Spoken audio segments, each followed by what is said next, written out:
Your stories, our community. This is Local 5 News. With Tom Jelaski, Aaron Davison, and Chief Meteorologist Luke Zanti. Now on Local 5, voters head to the polls for local primaries. Good evening. Thank you for joining us. I'm Tom Zalaski. And I'm Aaron Davison. We begin with news from your local election headquarters. Today is the day for the Wisconsin primary elections.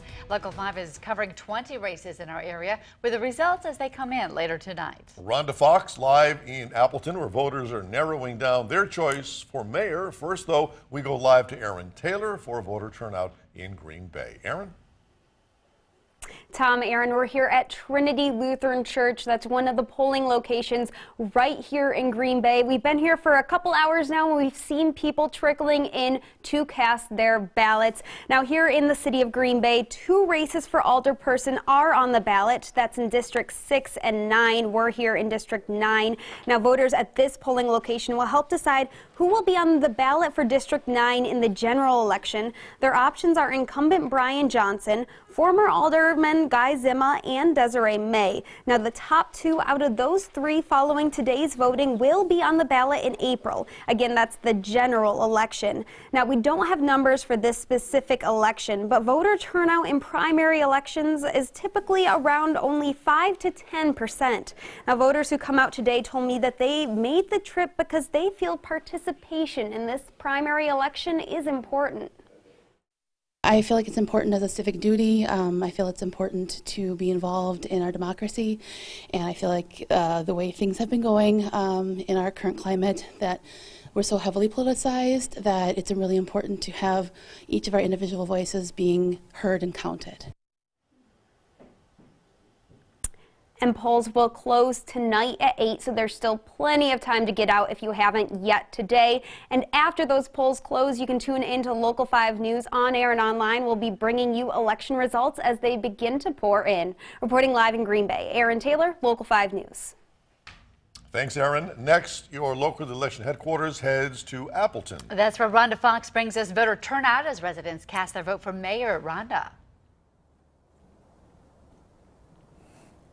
Hey, Tom and Aaron. I'm here at St. Bernard's for Election Day, and probably one of the most watched primaries is going to be who's on track to become Appleton's next mayor. Now, right now, it's up to voters walking through these doors to help narrow the field from 8 candidates to 2.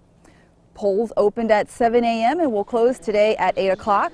I talked with the city clerk's office, and they said some of the polling places have new technology to eliminate some of the paper burden, and they expect a strong voter turnout simply because of the number of candidates running for mayor. Some of the issues facing the 8 candidates are property taxes, affordable housing, the U.S. Ventures project, and upgrades to fire and police stations. Voters expressed their concerns to Local 5. Keeping things affordable and whatnot, but continue growing, making small business possible, but then also larger business possible, not shutting down as many stores, but keeping them growing. So far, the city's clerk's office has reported no major glitches at polling places. We'll keep you updated. In Appleton, Rhonda Fox, Local 5 News. Thanks, Rhonda. Remember, we will have you covered online with all the election results. Just head to our election section at wearegreenbay.com. A developing story tonight. Kaukauna police say the suspicious death of 2 children yesterday remains under investigation. Yesterday morning, just after 7, authorities responded to an incident at a home on Crooks Avenue. Police say someone called to say their children needed help. When they arrived, police say they found the children dead with intentionally inflicted injuries.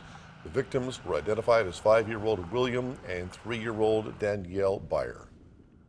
Anytime a death occurs due to intentional injuries, it is shocking to the community, but when the victims are children, it's unbearable. I understand people want answers as to what occurred.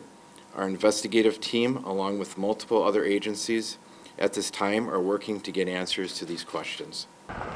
There have been no arrests made in the case, but police tell us both parents have been interviewed. 5-year-old William reportedly was a student in the Kaukauna area school district. For the second time in a few months, vandals have damaged a public art exhibit in downtown De Pere. And as Chris Schuler reports, the question now is how to keep it from happening again. In Nicolay Alley, images and sculptures create a feast for the eyes, but it seems to have also become a target for vandals who've been damaging pink flamingos created by Naomi Mose Jenkins. That's something that shouldn't be tolerated. That's just wasteful behavior.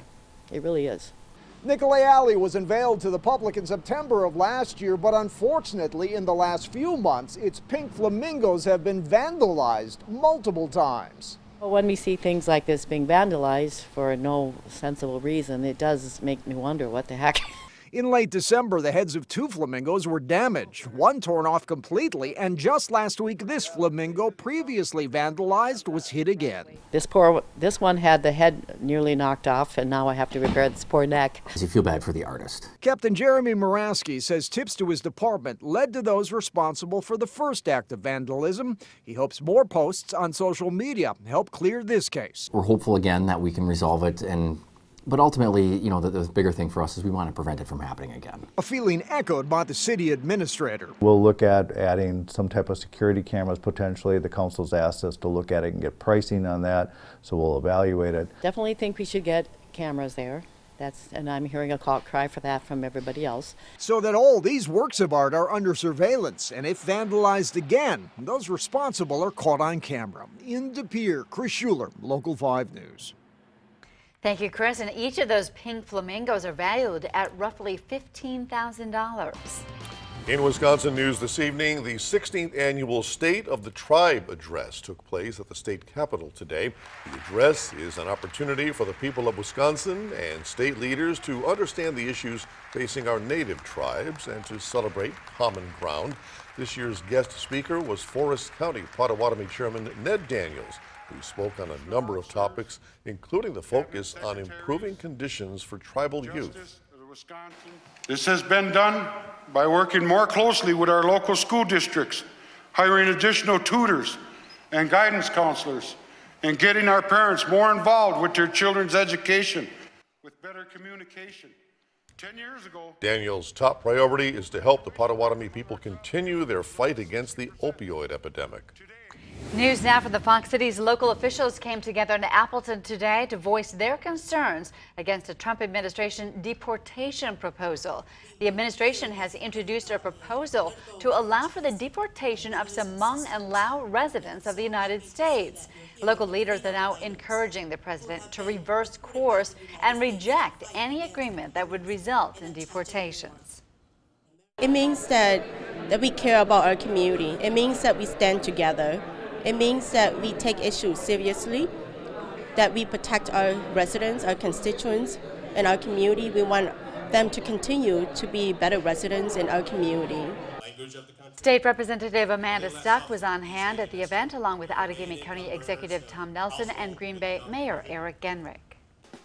In Positively Wisconsin news tonight, one Green Bay police officer helps animals when they're in distress or they're lost, abandoned, even in abusive situations. Recently, Local 5 Digital Studios went along with Senior Humane Officer Mallory Mavis, and you can check out her duties on a typical day and find out what prompted her to care for animals by checking out the story online at wearegreenbay.com and clicking on the Digital Studios tab. Well, Give Big Green Bay once again is devoting an entire day in the name of giving back. Still ahead, details on a 24-hour community-wide giving day returning for a third straight year. And now it turns frigid for a couple days. How long highs will be down in the teens and how many mornings will be below zero. The Storm Team 5 forecast. You're watching Local 5 News with Tom Zalaski and Aaron Davison.